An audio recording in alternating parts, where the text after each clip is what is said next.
Welcome to another edition of the Radio Coffee House Show, where Jesus meets coffee meets talk radio. And the next one starts right now. Hey, how's it going, everybody? Clint Armitage with the Radio Coffee House, and it's another radio roadshow as I am recording in a parking lot at a mall. So the background noises you are going to hear today will probably be car alarms being set, or car mufflers, cars driving by. You may hear people talking. Who knows? You get all kinds of different stuff here when we're on the Radio Roadshow. All right, so today's episode is called Nehemiah and the Prayer Challenge, and this is part 7. So we're going to be looking at chapter 7, and this is going to close out our journey with Nehemiah and the Prayer Challenge. Another thing we're going to be talking about, which I'll bring up first when we start the show, is I got my first denial on the prayer challenge at a restaurant in Southern California, and I'll tell you about that as well. So let's go ahead and get started and do this.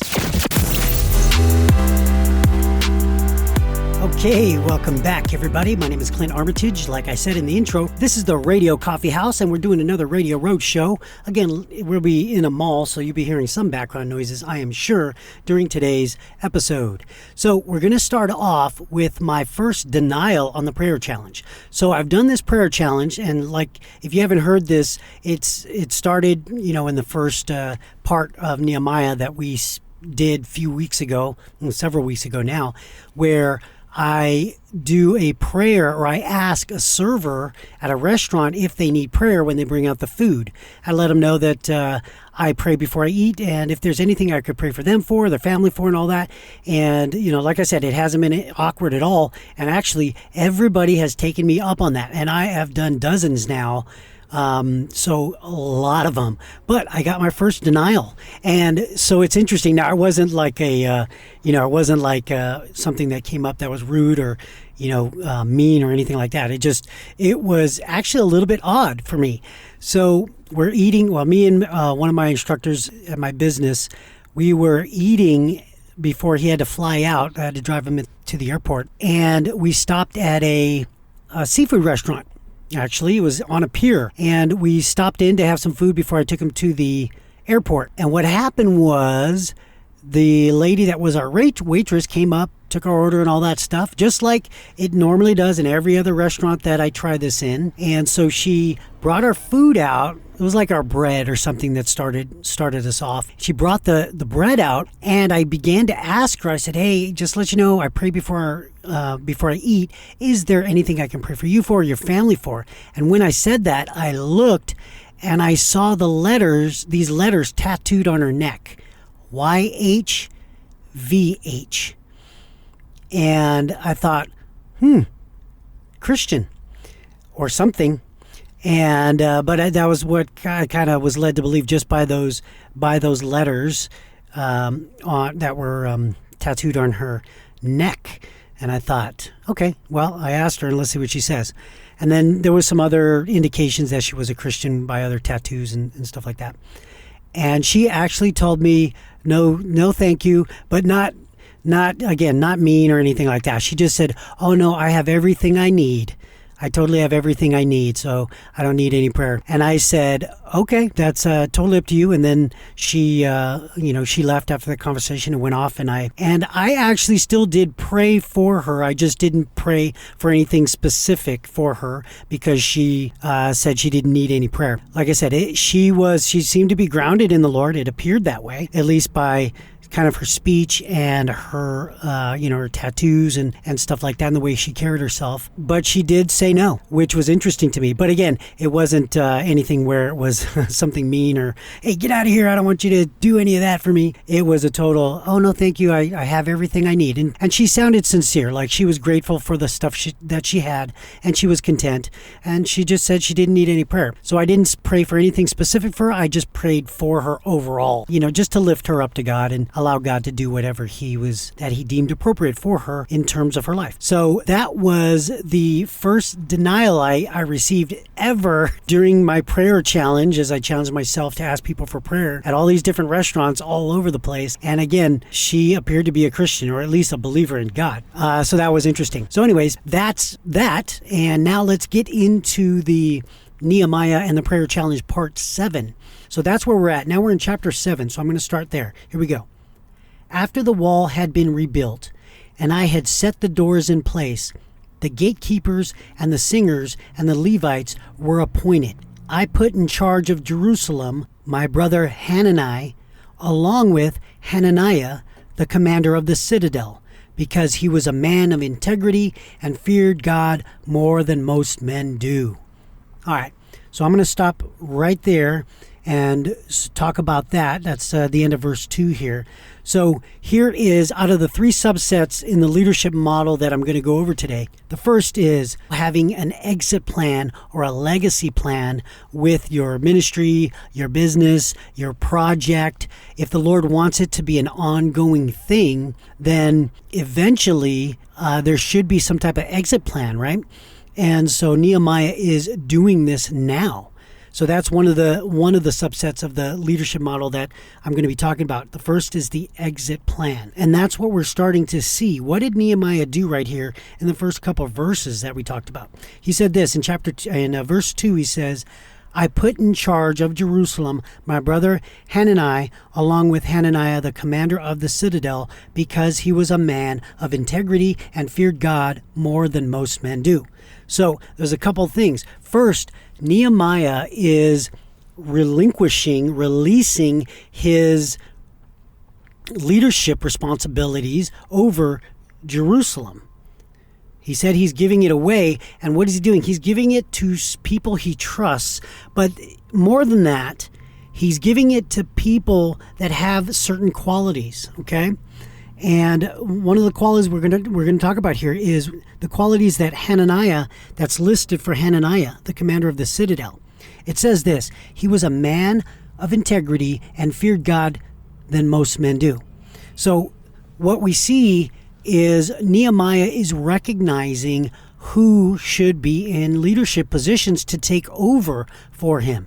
Now again, he puts two guys in leadership here. And one of them is his brother, Hanani, and this other guy, Hananiah. But it specifically mentions, it says this, it says, because he was a man of integrity and feared God more than most men. So those two qualities there are essential to Nehemiah, and he lists it here in this passage. He lists it, and that's how important it is to find leaders like that for Nehemiah. And that's kind of what you want to look for when you're talking about a legacy plan, for an exit plan, for a strategy to extend this ministry, extend this project, extend this business further than what you can do, or to be prepared for when God takes you as the current leader out of this situation, right? He moves you on, right? He wants to challenge you because remember, growth. We always want to grow, because if we stay like Nehemiah, he could have chose to just stay there. You know, like most people that run businesses or run a ministry, you do it for a certain period of time. And then there's a time where God may be calling you to another challenge, you know, and you feel like, okay, I need to move on here because I've done what I'm supposed to do. And Nehemiah, remember what his mission was? To build the wall. Well, guess what? He just set the doors in place. The wall had been rebuilt. His mission that God had put him to has now basically started to come to an end here, at least this portion of it. And so what he's doing is he's setting things up so that if God were to move him from here, then Jerusalem still has a leader or leaders now that will continue on with the work. And you'll continue to have godly leaders continuing with this project or with this ministry that has been set forth, that God used you for. And that's what he's doing. But I want to specifically look at the two characteristics that Hananiah had. It was integrity, and the other was the fear of God, more than most people, more than most men. And so those are great qualities to look at when you're trying to pass on things. If you have a Christian business, if you have a ministry, if you have a project that God has had you complete, and now it's time to move on. Now you're starting to look for who am I going to pass the baton to? And so these are two men that have these qualities, and specifically Hananiah, it's listed for him here. And so those are the two qualities that we want to look at too when we pass things on. Is it a person of integrity? And then the other thing is, do they fear God? You have to fear God. And we're not talking fear like violence or anything like that or punishment. What we're talking is fear like reverence, like I revere God. I honor God. I follow God. I will do what God tells me to do. That's the type of fear of God we're talking about here. And so Hananiah is this person. And then I'm assuming that Hananiah, the brother of Nehemiah, also has these qualities because he put him in charge as well. So that's the first thing is, you notice that men were picked because they were God-fearing men. They honored God, and they obviously proved this over time. So this is what we see in a leadership model here is when you're looking for legacy, when you're looking to pass things on, a baton, or you're going to step aside, or the Lord's going to move you to another challenge somewhere else, because it may be temporary. Gosh, I've been moved all over the place. The Lord has taken me plenty of different places, and I believe he's going to be doing something here soon with another leadership opportunity for me, and I'm kind of excited. Like I said, I don't know for sure, but the Lord has been leading this way, and if he is, gracious enough to allow me to get this leadership position, then I'm going to take it and I'm going to run with it, and I'm going to go as far as the Lord wants me to go. And then eventually I know he's going to move me from that, because my job there will be done, and then I have to go on to something else that he wants me to do. But I got to be prepared not to be complacent, but to always be striving for growth. So I have to have a plan. Let's go on to verse 3 now. I said to them, "The gates of Jerusalem are not to be opened until the sun is hot. While the gatekeepers are still on duty, have them shut the doors and bar them. Also, appoint residents of Jerusalem as guards, some of their posts and some near their own houses." Okay, so we'll stop there now. So what is Nehemiah doing?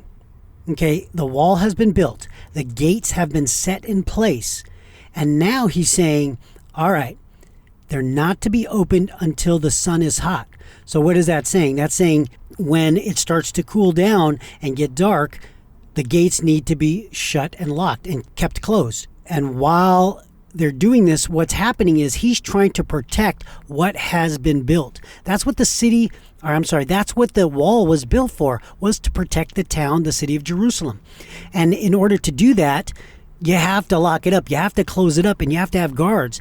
So this is what Nehemiah is doing. Remember, there's still a threat out there. It's not like it went away. They still are ticked off that the wall was built, but they got it all completed with God, with God's grace. They got it all completed, and now Nehemiah is setting some things in place. He's setting guards up like he has throughout, but now he has this whole wall with all the gates up and everything in place. The doors are in place. They can now do it with the best protection possible, because now they don't have to worry as much about the holes in the wall, because the wall has been built and the gates have been set. Now, though, what he's doing is setting people in place. So he says this is the protocol. First, he sets the protocol. While it's not hot, meaning the sun is not out there, then the gates need to be closed. They shall not be opened. Don't open it up, because we're trying to kind of create this protocol of protection here. And then he also says, while the gatekeepers are still on duty, have them shut the doors and bar them. So he is locking them up, barring them up, so no one can get in or out during nighttime, during the cool of the day, that kind of thing. And then also appoint residents of Jerusalem as guards, some at their posts and some near their own houses. So what is he doing here? Well, one, this is the pool that he can draw from, is the people that's living inside. And so that's the only pool he can draw from. But he also is doing this. He is relying on the people to protect what is built for God. But he has to organize this. He has to get people and put people in place. Remember, if you're a leader, people just don't assemble. What you're having here is you're having the people that are available, the resources that are available within Jerusalem. Nehemiah starts saying, hey, get the residents to be the guards. Not only the guards at their own posts, because some of them were assigned to specific posts to guard. Remember, we saw that in earlier chapters where they had to set up posts and time frames and all that for people to basically volunteer to protect the wall while it was being built for any attacks that were coming. But now we're also looking at them protecting what they've built for God. And so let's translate this to a ministry. Let's translate this to a business. Let's translate this to a specific project that the Lord has you taking part of or leading here, is you get the people that are involved to help protect and go further with this thing without him. He's setting up the next generation here. And then he's also setting these protocols in place, but involving the people, the residents, to take part and take ownership. It's like you're taking ownership of something here. And that's what he's doing. He's saying, hey, call all the people, the residents, have them protect either at their posts or near their houses.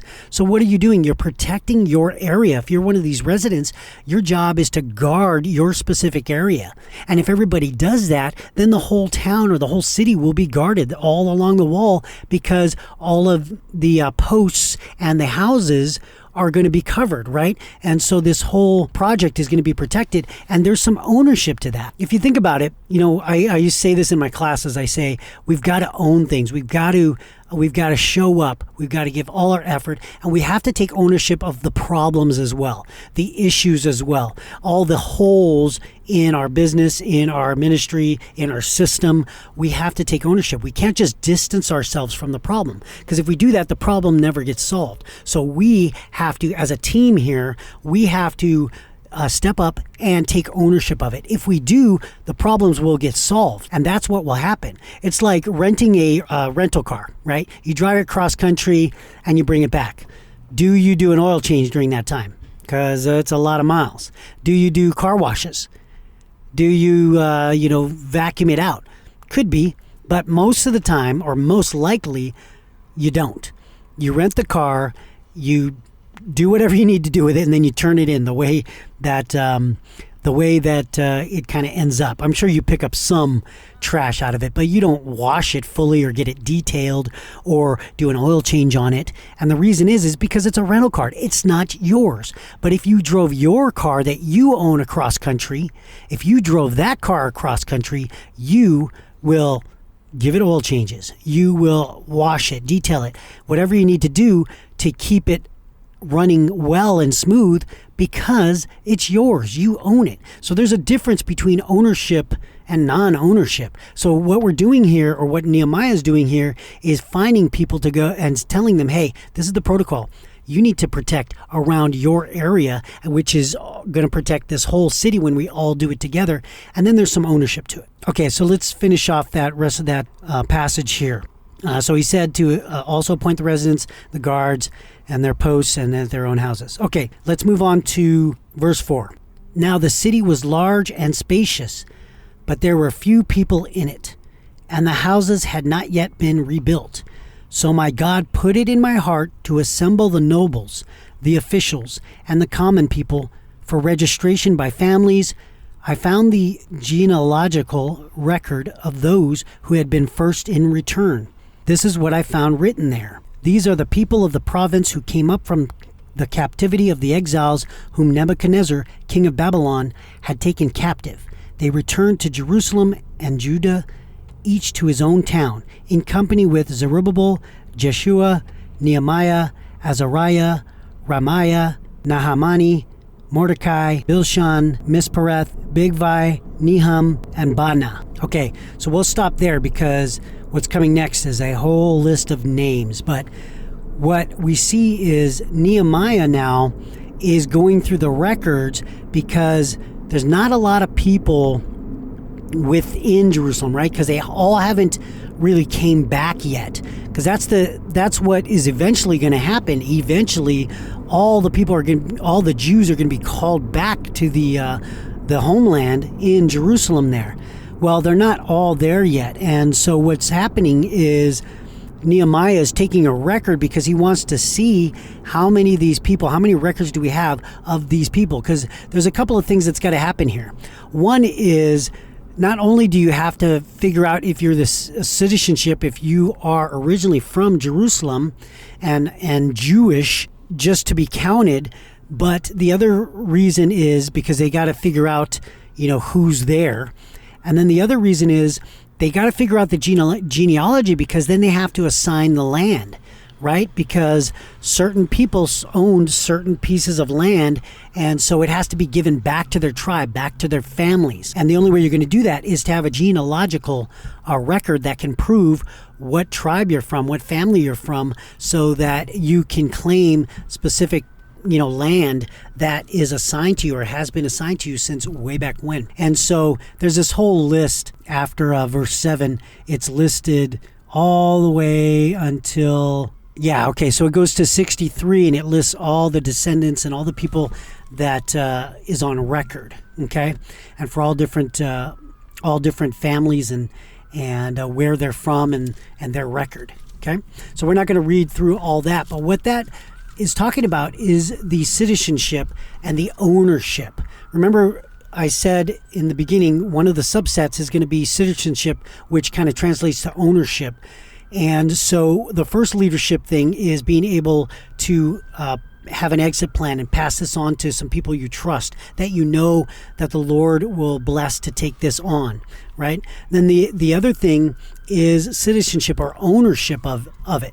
You have to assign people ownership of this project, of this ministry, of this business. Because remember, it's not yours as the leader. This is God's. And so God employs everybody for a business, for a ministry, or for a project that he wants done. He is employing everybody. So it's not yours as the leader. You're just being the leader that the Lord has appointed. It's everybody's. And so everybody has to take ownership as a team in order for it to be successful. Okay, so we did that. We went through. They have the citizenship. Now everybody owns it, and that's what they're doing. They're protecting Jerusalem because they own it, all right? So that has to be another thing that has to be instilled in the people within the ministry, within the business. They have to understand that they are a part of this too. They have skin in the game. If they do understand that, there's going to be some buy-in because they own it. All right, so let's move on. Now we're going to jump to verse 64. Now let's see what it says here. These searched for their family records, but they could not find them and were so excluded from the priesthood as unclean. The governor, therefore, ordered them not to eat any of the most sacred food until there should be a priest ministering with the Urim and Thummim. Okay, so that list that preceded verse 64, that little section there, these were the guys that their family records were searched for, but no one could find them, okay? And so they checked the annals. They could not find them. And the governor said, therefore, Nehemiah says, therefore, ordered them not to eat any of the most sacred food until there should be a priest ministering with the Urim and Thummim. Back then, the Lord actually did this where they would like dice, for a lack of a better way to explain this, and they'd throw it down. And the Lord would speak to them using these stones, the Urim and Thummim, basically to answer their questions. If anybody had questions, they would use these stones here to determine what the Lord wanted. And so the Lord did speak to people using this method. And so that's what the governor is saying here. He said, hey, they're not going to take part in any of this until we can confirm it. Until the Lord confirms it, through a priest that was using the Urim and Thummim. And that's how they had to figure it out. Well, couple things. First off is, the Lord utilized this, or the people utilized this to find out what the Lord's will was in these situations where they couldn't determine it on their own. And that's kind of how it worked. And then the second thing is they did not allow them to do any of these duties until this was confirmed, until the Lord confirmed it. And that's one of those things we have to stick by too. Again, you're the leader. You need to protect your flock. You have your business, you have your ministry, you have your project. Look for proof of citizenship of heaven. That's kind of what you want to look for when you're looking for people to take over and take ownership of your ministry or of the ministry that God has given you. Look for proof of citizenship. That takes time. That takes close proximity. That takes supervision. That takes close supervision to identify whether or not they're true Christians. They're truly born again and they're believers.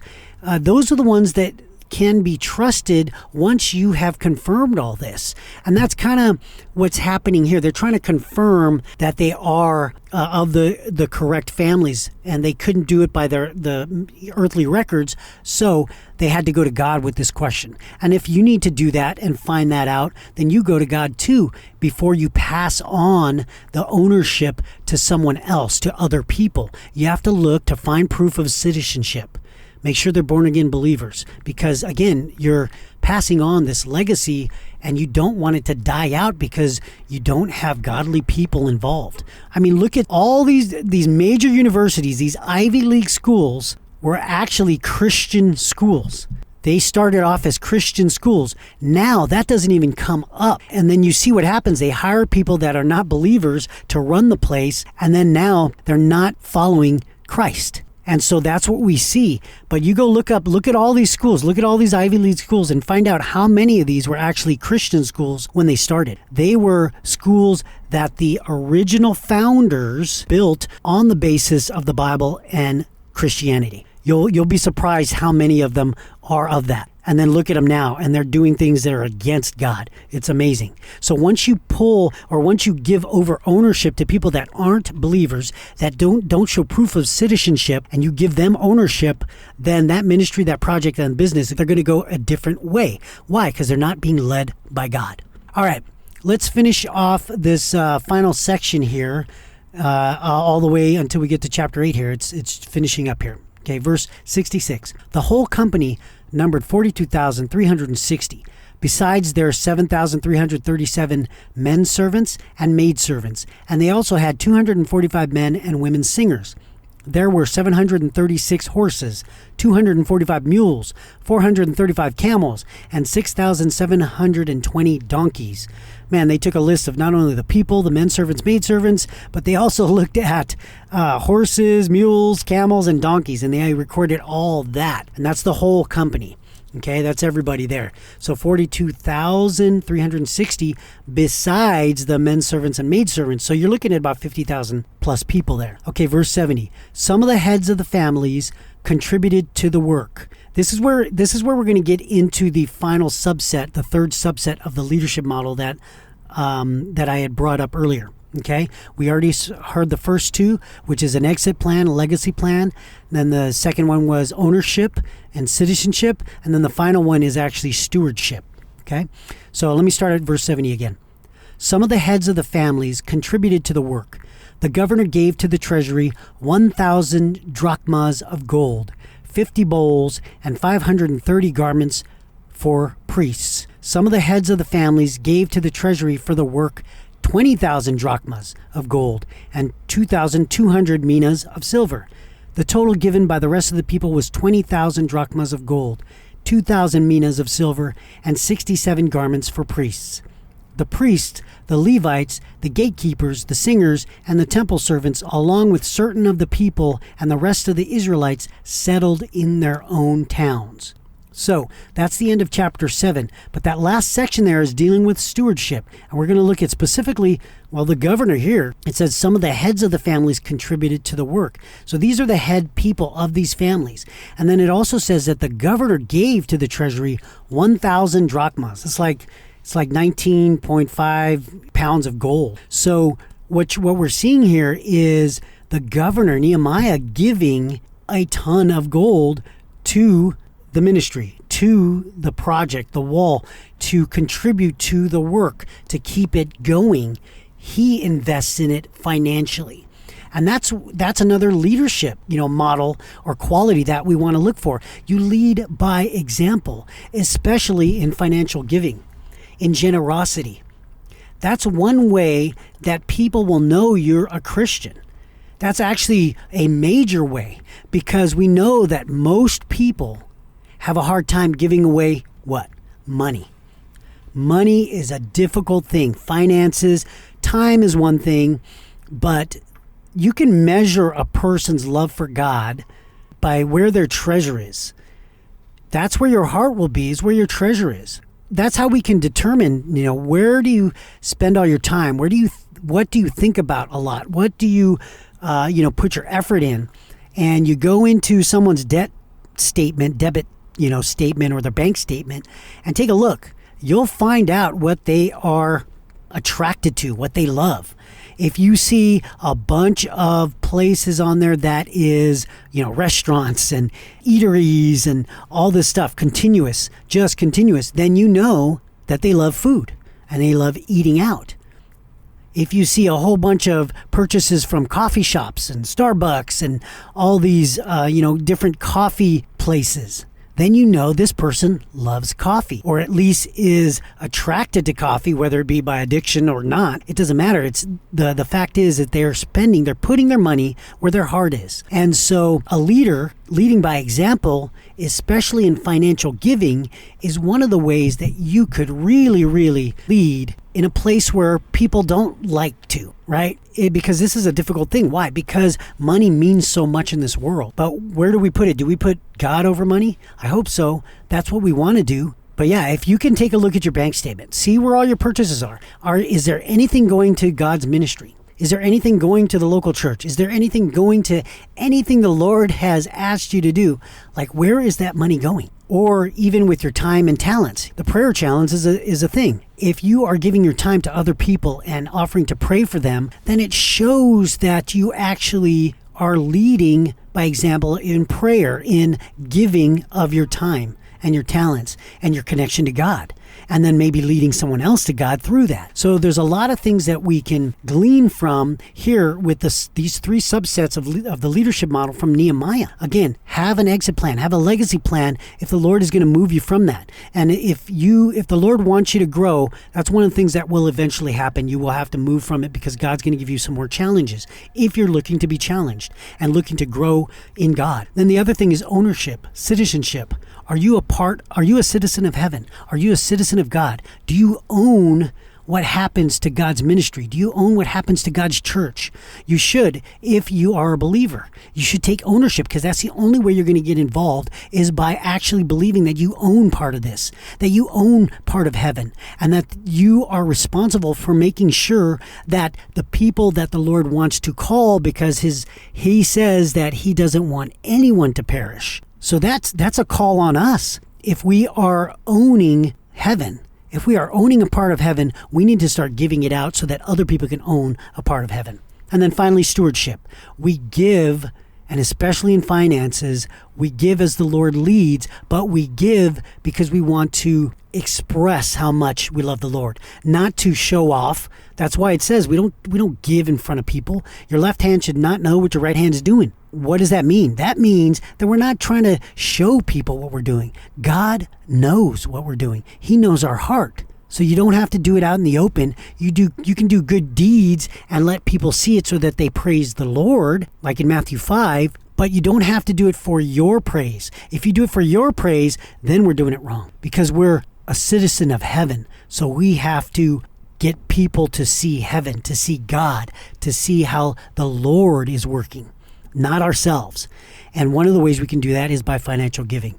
So take a look, do a heart check here, take a look at your bank statements and see where all your purchases go. Are there things of God that you are supporting? Because he calls everyone to help. And so find what the Lord wants you to do specifically and help. All right? So there's Nehemiah and the prayer challenge part 7. And that is us finishing up this whole series on Nehemiah and the prayer challenge and all the leadership models and all these cool leadership things that we learned over this time. So I hope you got something out of it. And until next time, God bless.